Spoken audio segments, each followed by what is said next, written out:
as a translator, to be able to get more work, it really is very important to specialize.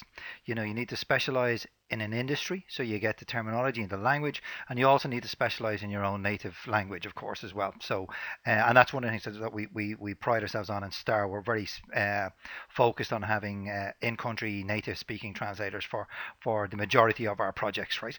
It's important to specialize because bottom line is if you specialize in an area you will get more work from being a specialist.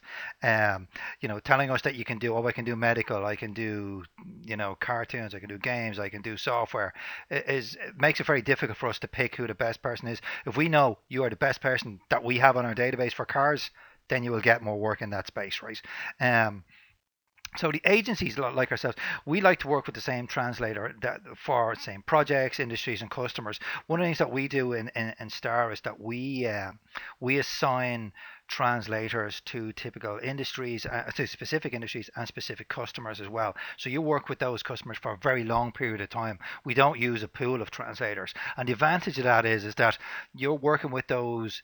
When you work with a customer for a long period of time, you build up expertise in the area of that customer around their translation, their terminology, how they like to do things, and it makes you become a really seriously valuable asset to both us and to that customer because you're effectively becoming an expert in their field in that language, and that makes you a much stronger translator, and it gives you a lot more work. So we actually rate translators. So when you come to us and you apply to be a freelance translator or a translator within our company, we rate you on three separate areas, right? The first area is your translation skills. So have you got a master's degree in translation? How long have you been a translator? And what experience have you got? So can you actually translate, and are you a good translator? So that's number one. The second part then is would be your technology and your process skills.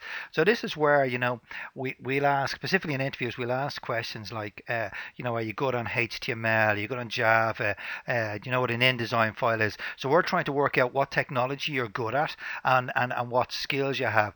Obviously if you're a translator and you're working on a software project and it has lots of HTML strings and you're not comfortable in that, we don't want you to be in a position where you might corrupt a string on a customer and send it back, because sometimes when you're doing translation you will need to there will be there'll be areas of code and stuff that you might need to be aware of and things like that, and every project has its own particular challenge. Even if you're working on paper documentation like FrameMaker, are you comfortable in FrameMaker? Do you understand it? And again, over time you build this up. So we're looking to see what you're good at, because for us, the more you again, it's down to specialism. If you're specializing in a sector and we know what you're strong at, we can send you more work around that, and we can teach you more as well. We can share our expertise with you as well.